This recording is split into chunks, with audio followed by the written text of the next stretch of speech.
You're watching the PlantX Vodcast. Join us as we explore the inner workings of all things plant-based and all things PlantX, from the products and lifestyles to the people behind them.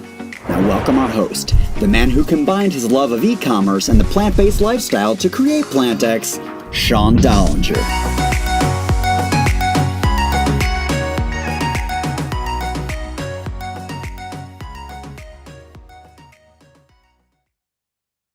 Hi, everyone. Welcome to the PlantX Vodcast, Season 4, Episode 3.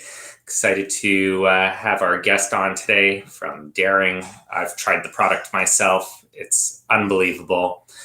Before we jump into the product and having Ross on the show, thank you very much for taking time out of your day to join us here live. And if you don't have time live, thank you for taking the time to watch our show in the evenings and the following days. My name, like I said earlier, Sean Dollinger. I founded PlantX. I've been plant-based for the last 10 plus years.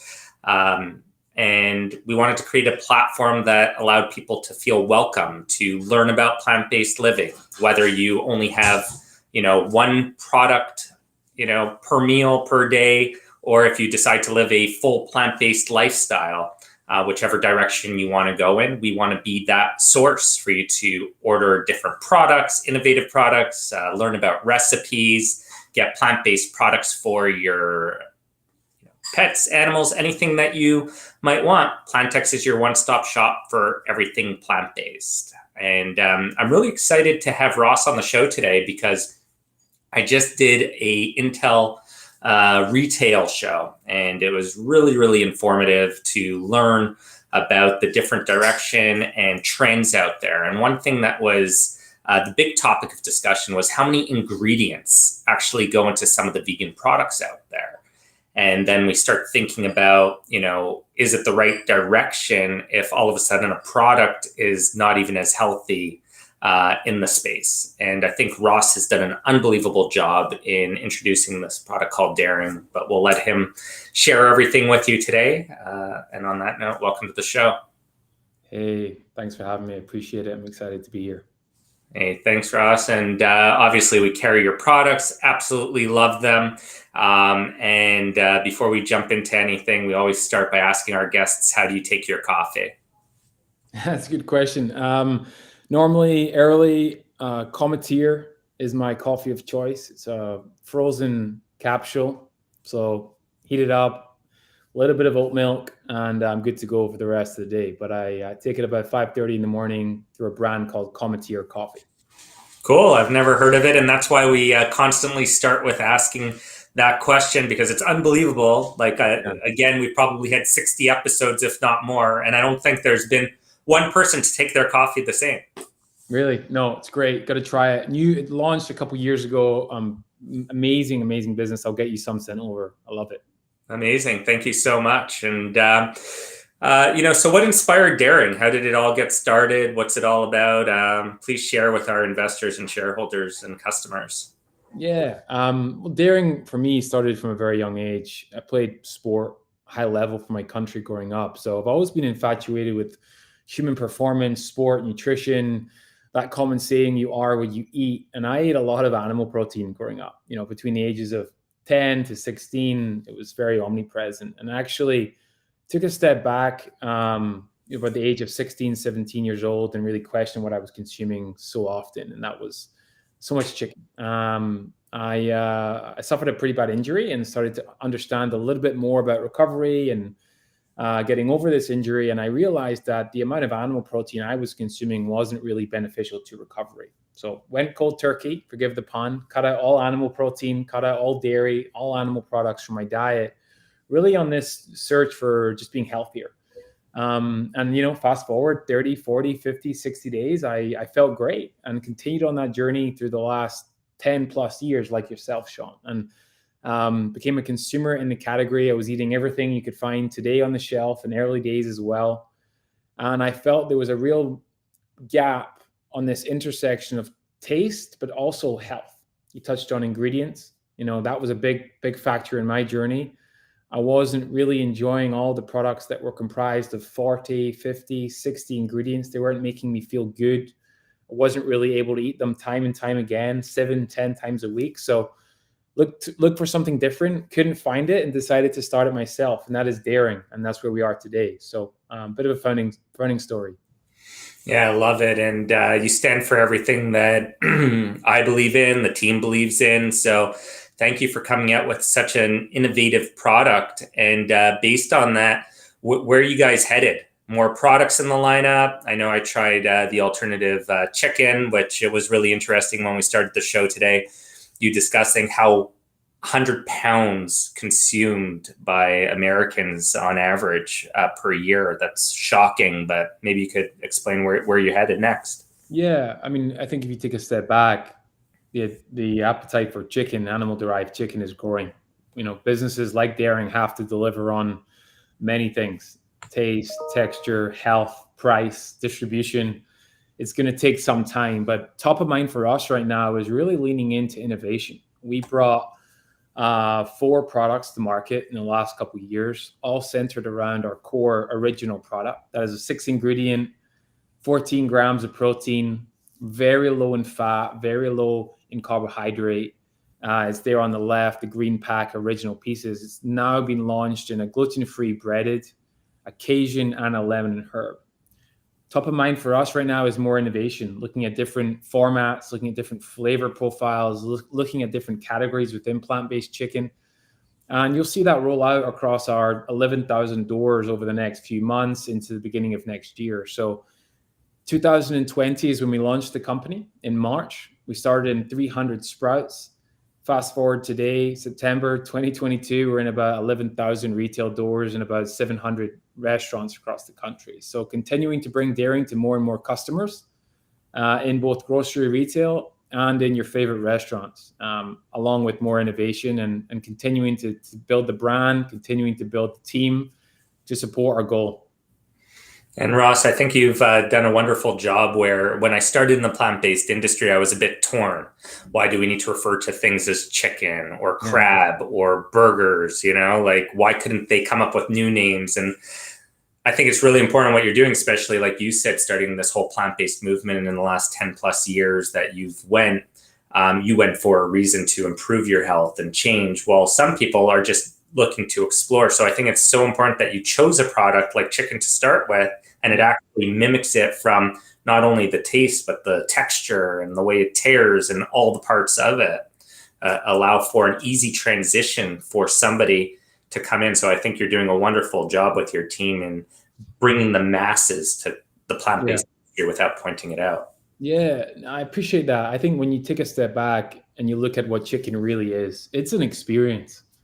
It's a sensory experience. It's a taste, it's a texture, it's your favorite sauce, your favorite seasoning. People always say, what does it taste like? What tastes like chicken? Because you're these familiar sensory profiles, these textures, the way it may hold a breading or the way it may hold your favorite sauce.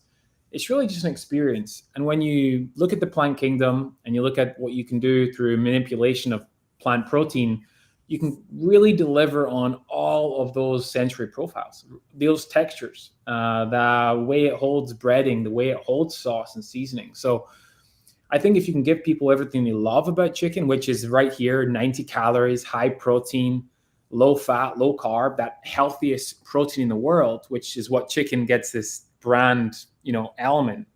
If you can deliver on that and you can deliver on the taste and eventually the price and the distribution, then why would people not make the switch?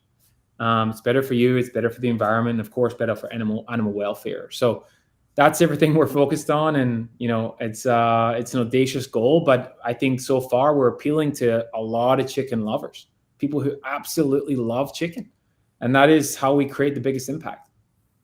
And the biggest thing for me, they're also zero saturated fat, and chicken's a unique one, right? Because you say to a chicken lover, what do you love about the chicken? And like you said, it's not, I just put on a grilled a piece of chicken and that's it. It's always marinated in something. There's something more to it. And I think you guys are really nailing it on mimicking the different flavors out there. Yeah. And chicken is consumed so frequently, 7 to 10 times a week. Our product is extremely versatile. So when you think about the use case of a dairying product, it's different formats, different cuisine types, different parts of the day. I have my favorites. I'm sure now you do too, having tried it. But plant-based meat, a burger, it's really just a burger. It can only really be a burger with a bun, without a bun, with cheese, without a cheese. But dairying pieces can be so much. In fact, it can be everything that chicken is. So that's why I think the opportunity for something like a dairying product really is uncapped. It really has a massive TAM and a massive ability to really replace chicken in today's society. 100%. And I know so far you guys have raised, I believe, somewhere in the neighborhood of $120 million. You have partnerships with Drake, Kourtney Kardashian. Congrats on all the success. What's your background that allowed you? I know you said you just started this 2020. I believe before 2018 is when you started thinking of the idea. That's pretty quick acceleration into thousands of doors, like you've said, and unbelievable growth. Yeah. All of the opportunities, whether it be through the financing or the partnerships, of which any partnership has come through a financing, we've never led with a payment or any form like that. It's all been very organic, genuinely. Any of the celebrities have had somewhat of a love for the product, the brand, the mission. That's always very top of mind for us. Authenticity is at the core of everything we do. And it's important to me that no matter what we do or who we work with, that there is a genuine understanding of our mission and a love of our product. I think consumers want that. They need that. They can see right through anything else. But when you lead with something that is so important to yourself, the way you do, the way I do, and the way that a lot of us do, then there really is no plan B. So I'm excited for the partners we have around the table. The financing will allow us to build the team, bring great products to market, and execute on that mission that is so real to me. So it's going to continue to grow, and hopefully we'll continue to bring more dairying fans along the journey, whether they're big brand names that can just bring awareness to the category and the mission, and of course the brand. It's only helping the plant-based industry as a whole. Yeah, I agree, Ross. I don't love when people put their back up just because the big corporations that weren't in the plant-based space before, people take this, they can't, and why not? Why can't there be innovation? Like you said, the bigger companies coming in bring more awareness to the industry, more investment going in, and helps everybody at the end of the day with the direction we all want this to go. Ross, a few more questions for you before we open the floor. As you know, this is a live show, and I want to thank again our viewers today. We always give away $100 gift cards on the show for people just giving feedback, positive, negative, anything to make this show better. We want everybody to get the most out of their day. And go on and purchase some dairying with that gift card, because I'd love for you guys to try it. I'm definitely sold. There's a lot of products out there. I won't lie. I've got to try them just to try them so that I'm educated, right? I am strictly gluten-free, but sometimes I got to try the non-gluten-free products to know, hey, is this product really awesome? Is it not? What goes into it? And I had the opportunity to try your product, and I remember sitting 3 days straight in one of our stores and trying your product every day. And everybody who came, I'm like, you got to try this product. Once I like a product, I'm a big ambassador for it. So love it. Well, next time I'll cook it. I've been cooking it for a couple of years now, so I'll get it over, and we'll have a cook-off. I'm going to hold you to it. And my next question for you is, what's the best ways to cook it, and what are the least best ways of cooking it? I always joke and say, if you can cook chicken, you can cook dairying. Get a non-stick pan, a little bit of oil or whatever cooking fat you wish, medium high heat, and put that dairying on it for about 6 to 8 minutes. Let it crisp up. Really, really clean, really simple. Maybe a little bit of your favorite seasoning. I like to go spicy, chipotle rub. But the exciting thing about dairying is it doesn't need a lot. If you were to take chicken, put it in a pan and cook it off with a little bit of seasoning, and that's the exact same way that dairy reacts. You don't need to fry it. You don't need to cover it in sauce. You don't need to bread it, even though we have a gluten-free breaded option. The amazing part of dairying is it pulls, shreds, cooks just like chicken. So grilled pieces in a pan, a little bit of seasoning on top of a salad or pasta, whatever you wish, is my favorite way to cook it. I love the one with the lemons there in the picture. I'm going to definitely have to try that. And I'll probably have this question for you later on, about coming to Canada. So we'll save that, or perhaps it's in the next one. Where do you see this company in the next 5 to 10 years? I hate when people ask me that question as the founder of this company, because it's just so hard to know, with how quickly everything goes. Look, in 2 years, what you were able to achieve. How in the world do we know what you'll be able to achieve in 5 to 10 years? But maybe you could share with the viewers where this is all going. Yeah, exactly. I mean, I moved to the US in 2020 with a few pounds of my product and a few $1,000s. We've raised some capital, we've built some distribution in a very short period of time. 5 to 10 years even 5 years is twice as long as the company's been in existence. So it's a little bit hard sometimes, but our long-term mission is to replace and rethink chicken in the global food system. I want to keep creating great products for our consumers, for our partners, and a product that is a true one-to-one substitute for animal chicken. That is our goal. To date, we've sold, about 1.7 million pounds of plant chicken, which is the equivalent of around 600,000 cars, 1.4 thousand football fields. We're mission focused. We're not a nonprofit, but we are focused on the mission. So 5 to 10 years, continue to lead the category within plant-based chicken, continue to build out great products.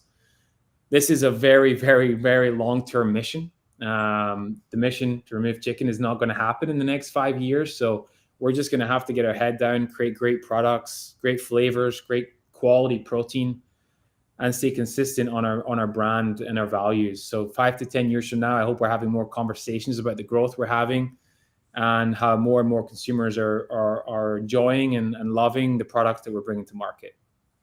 Awesome. Yeah, you would think I'm a spokesperson for your company, but you definitely have the first mover advantage out there, and you've nailed it with the ingredient list in my eyes. And also, even like going the direction of doing a gluten-free breaded, why wouldn't you appeal to the masses? Typically, when people make this change or movement, they're looking to improve their whole wellness. And a lot of people do have that challenge on the gluten-free side. So it's great that you guys are open, and it shows kind of what type of an innovative thinker you are. Yeah, you have to balance everything. Price is very important. A gluten-free breading is more expensive than a gluten breading.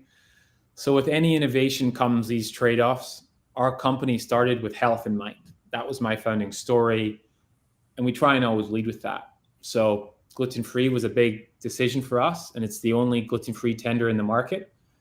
And I think consumers are enjoying that, like yourself. A lot of allergens, a lot of people are sensitive to different proteins or different, intolerances to wheat. But again, you got to look at the mission of your founding story, and to us, that was always health. Awesome. Love it. And same thing goes for PlantX. I can't tell you, when I took off the 60 pounds from living a plant-based lifestyle, it wasn't just so much about the physical aspect, but the mental aspect and everything about it. So I truly believe on the whole wellness side of things, how important it is. So, thank you for recognizing that as an individual and a company. And, we get a lot of entrepreneurs watching our show and business owners, et cetera. I know you were Forbes 30 under 30. Which is pretty incredible. What could you share for our entrepreneurs out there? I think I'm still learning. I've never done this before, so I don't have all the answers. But one of the things that we've been really able to do is stay super nimble. We stay big on vision, nimble on tactics. When I started this company, we were completely focused on selling our product to restaurants. 2020, 2021, even 2022, restaurants obviously are still recovering over the last couple of years. So we pivoted into retail and direct to consumer, and now back out of direct to consumer and back into retail and restaurants. So this concept of just really being nimble on your tactics, being able to take change in your stride, always focusing on the next play, has been super important for us. So whether you have a goal in mind, if it changes, be adaptable, be malleable, take data and take different obstacles in your course. Don't just get super stuck in your way if this is what you thought would be the ideal situation. Yeah, you're speaking like a true entrepreneur there, because one big word I always use is pivot. I think my team hates hearing that, but I say it all the time. It's probably a weekly, if not multi-weekly, statement. So thanks for sharing. Today's actually been really, really active, and I don't have my chat box on my screen. So I'm just going to look over to the right here and share with you. Jasmine wrote, Daring Chicken looks incredible, and I can't wait to try it one day. Do you have any plans to expand your product line to Canada? We definitely do. We have a very large Canadian ambassador. You touched on him, obviously, who would definitely also enjoy picking up his local Canadian retailer. But we were having conversations right now. We're thinking about an opportunity to launch into Canada next year. Obviously, we got to take into consideration the size of the prize on shelf, the market there as well. But our team are working pretty hard right now to find a way to launch it to Canada next year. Awesome. Can't wait to carry your products in 3 of our stores and actually use it in some of our products over in Squamish, BC, which we'll obviously welcome you to. You'd love it. David Riddell wrote, have there been any exploration with a non-soy based chicken option? Also, a comment, can you add a filter for restaurants or store on the locator on your website? Thanks. Definitely. Thanks, David. We do have a restaurant and store locator on the website. Hopefully the team can share that, but if not, feel free to reach out and I'll share it with you, but you'll get it on daring.com.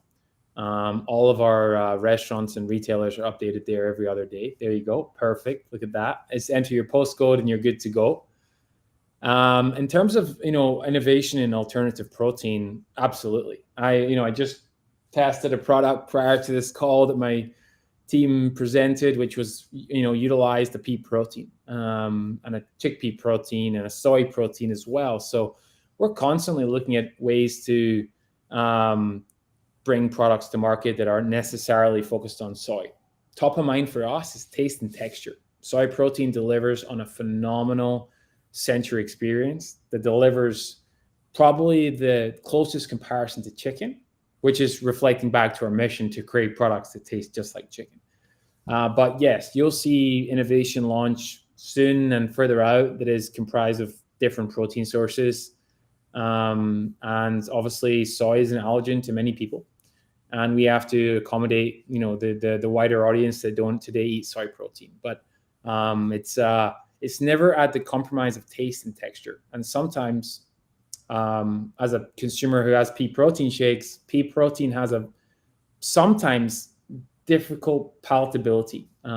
So we've been working on making sure that any innovation we bring to market is, if not always, better than our current product. So today you'll see here 6 ingredients: soy, a variety of spices, and oil and water.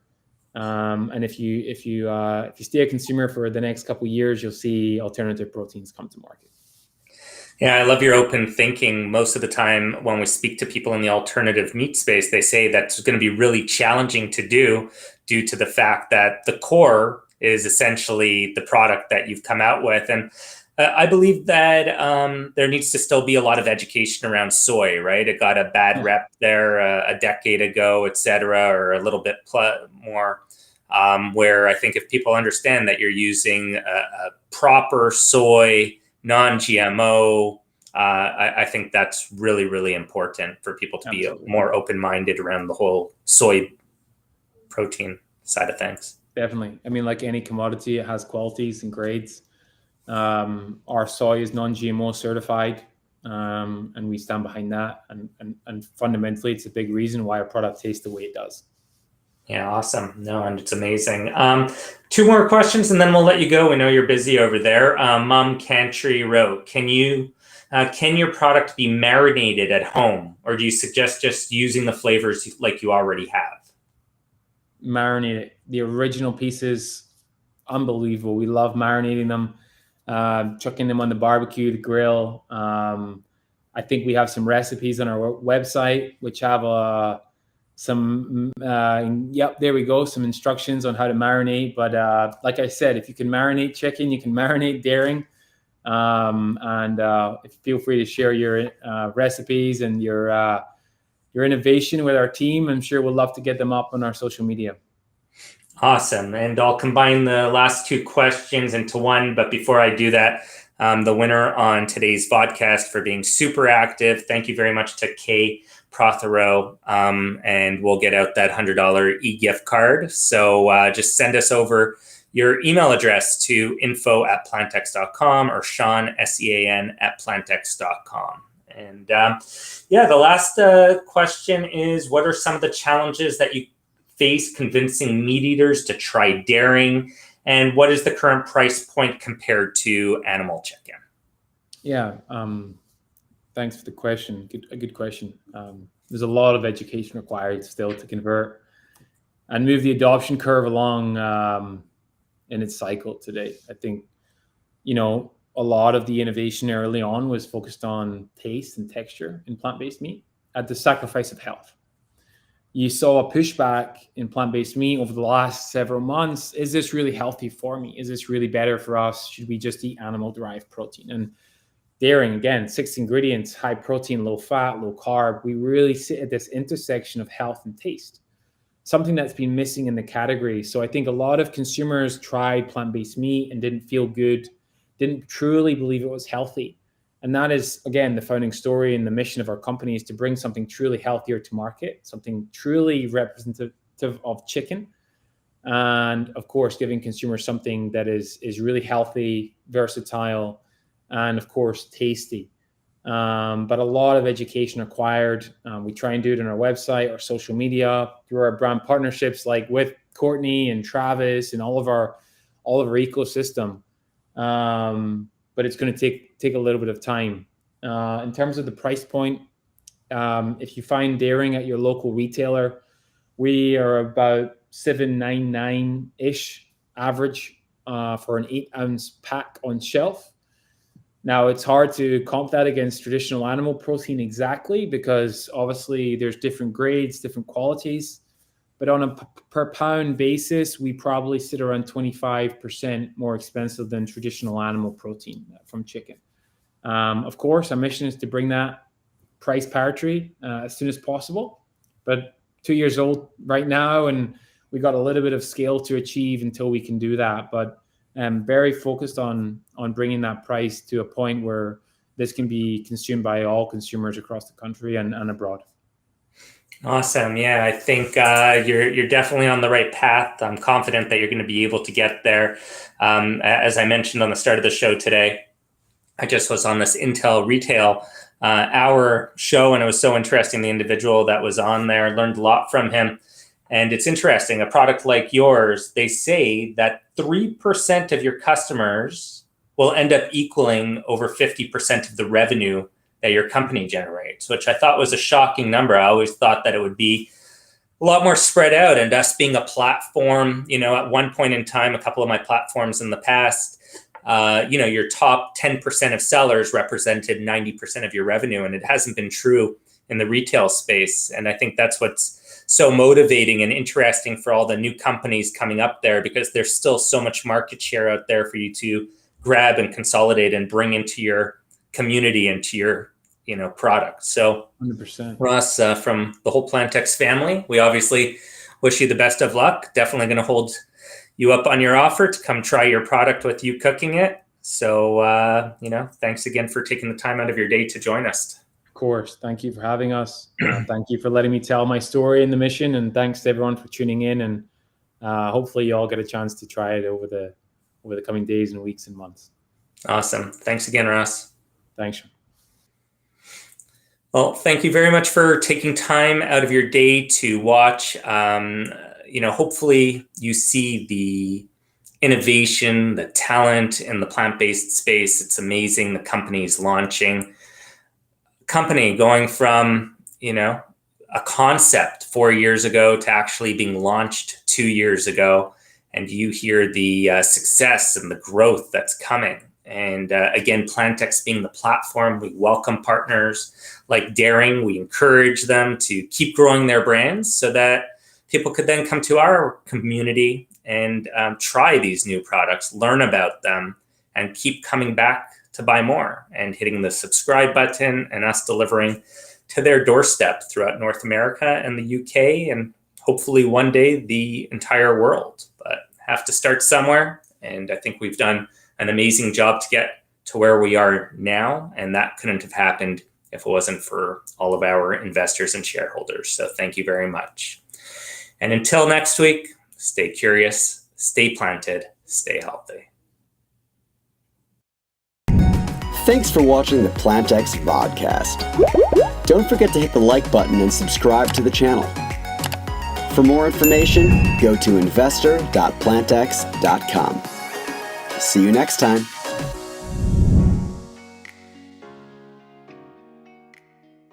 PlantX believes in a plant-based future for our health and the health of our planet. We've created a unique online shop for everything plant-based. Our intent on positioning globally is the core of our vision for investor accessibility and corporate growth. Learn more at